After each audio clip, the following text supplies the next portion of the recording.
Hi po guys, tara, snack po tayo.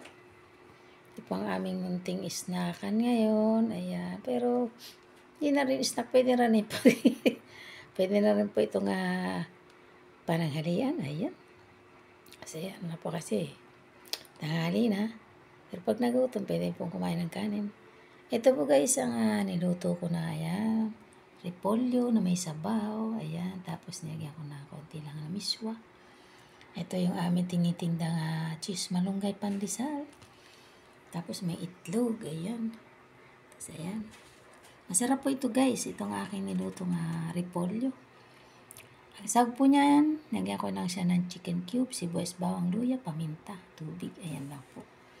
Siyempre yung repolyo, tapos konti lang po miswa, ayan, o diba ha. Tapos ito spaghetti, ito yung aking pinakakanin, spaghetti. Pinakmakanin. Tapos ito yung binili kong karne na mayroong patatas, ayan. Patatas na karne. Yan, spaghetti. Tig-isa kami spaghetti ni Mr. Tapos itong aming panghimagas, ayan. Marami na naman pong nahulog na merinda. O, diba? Ang sarap-sarap. Ayan guys, ito lang po ang aming simpleng buhay. Pero tingnan naman yan guys, simple lang yan pero masarap yan. Masustansya yan. Ayan, kasi meron siyang gulay. O, diba?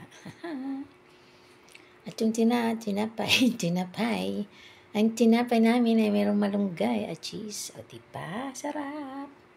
Yun po yung amin tinitinda guys, araw-araw. Ay, diba? Ayan, na may magustuhan pa ninyo guys itong aming simpleng pagkain lang. Ayan, pero masarap yan. Di na pa ako sumabay guys, kasi yan. Kararating lang kasi namin, baling tinda. Ayan, bumili na lang po ako ng luto. Pero ito po yung repolyo na yan. Niluto ko pa para meron kami sabaw. Ang sarap ng lasa ng sabaw niya guys. Try niyo po. Hindi ko po ginisa yan guys. Nilagay ko lang po, inalo ko sa tubig. Yung sinabay ko na po yung repolyo, sibuyas, bawang, luya, paminta. Tapos sinabay ko na ng chicken cube, konting asin. Ayan. Hanggang sa kumulo siya at lumambot po yung ating repolyo. Huwag lang pang overcook para masarap. Ang sarap po ng sabaw niya guys, promise. Kahit wala siyang sahog na karne. Kaya hindi na po ako nagsahog dyan kasi meron na po kasi kaming karne. Ayan o. Baka ma-over tayo eh.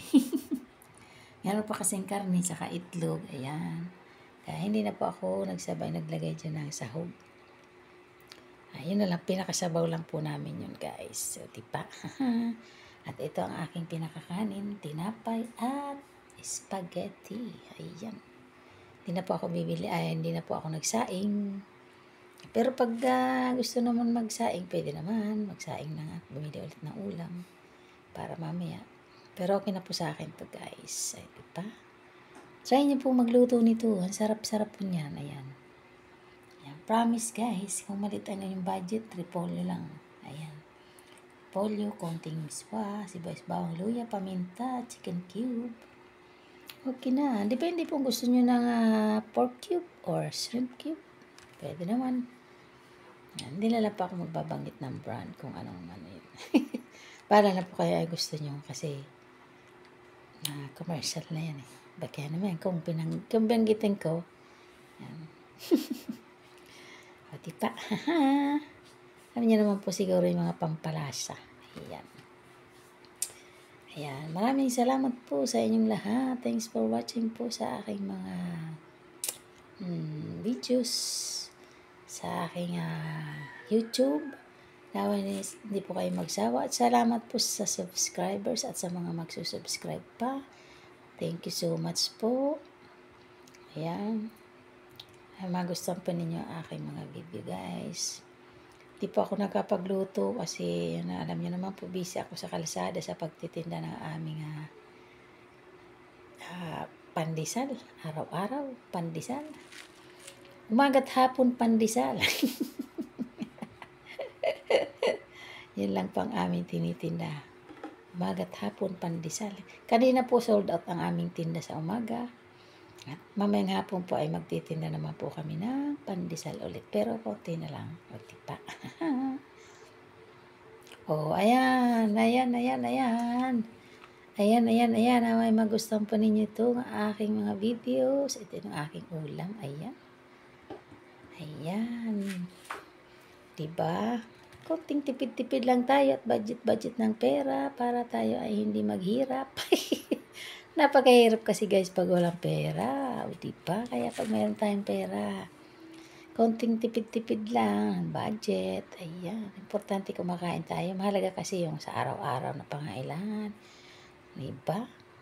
Huwag na natin isipin ang future. Ang importante yung nabubuhay tayo araw-araw. Wala na yung future, di ba? Hindi naman natin alam ang ating future, di ba? Si Lord lang nakakaalam ng future natin. Basta yun na yung pag may pera, yun, magtaga-tabi tayo ng pera. O yan, yan ang future natin. Kung may naitabi tayo, may tayong bubunutin, di ba? Sa araw-araw nating buhay. Yan. Basta importante kahit ganito lang pong ating mga kinakain, simple lang. Basta tayo ay healthy. Di ba sa araw-araw? At yun, masaya tayo kahit simple ang ating buhay. Makontento po tayo sa ating buhay, di ba? Kung nating hanapin ang wala, yung nandyan, yun lang yun, di ba? Sikap lang, konting tiyaga. Oh. O ano, di ba? Tikman ko nga itong aking niluto pala na ano. Tikman ko nga yung sabaw niya. Ayan. Ayan, tikman ko nga ito kung ano. Kasi tinikman ko kanina, sarap eh. Nainit pa. Sarap. Masarap talaga siya, guys. Ayan. Ayan, masarap talaga. Try po niyo magluto nito. Ayan, kahit wala siyang karne, masarap siya. Importante lang naman yung sabaw kasi may ulam na po kami. Ayan. Tsaka wala namang kanin. Ayan lang. Pwede na po ito, guys. Diba? Pampalakas ng katawan.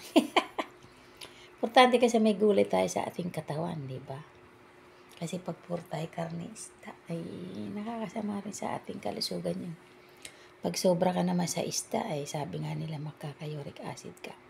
Pag sobra ka naman sa karne, magkakaroon ka naman ng sakit sa kidney.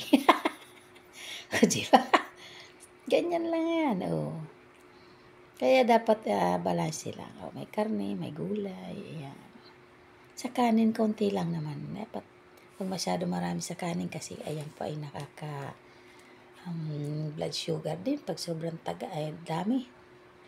Si Mr. nagkaroon na nga kasi isang kaldero ang kumain dati. Kaya yan. Ngayon dahil sa 1 cup lang palagi. Sumobra mo lang 1 half cup lang. Kaya okay na siya ngayon. Wala na siyang sakit. Yun lang, ginagamot pa rin yung kanyang kidney. Pero okay na siya, normal na. Kaya lang siyempre, pag ang damage ang kidney, ayan, kaya talaga may tama ng konti. Basta wag lang yung malaking tama. Ayan, ginagamot po yun. At magaling na siya, kaya lang yun. Tuloy-tuloy ang kanyang maintenance, kaya ayan, nagsisikap magtinda. Siyempre, pagkain araw-araw, mga ibang kailangan sa araw-araw. Ayan, pambili ng gamot. Kaya, thank you Lord sa blessing. Sabihin niyo kami ng hanap buhay. At sa tulong ninyo po, naway panoorin din po niya mga videos ko.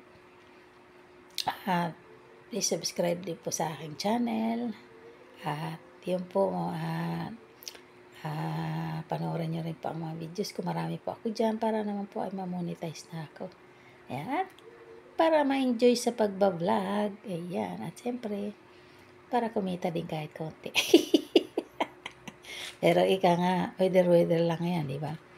Kung talagang para ako dyan, ayan, ako ay magtatagumpay sa pagiging vlogger. Kaya bahala na po kayong manonood at si Lord, siyempre, kayong lahat ang aking pag-asa para na-monetize ang aking YouTube channel, o diba?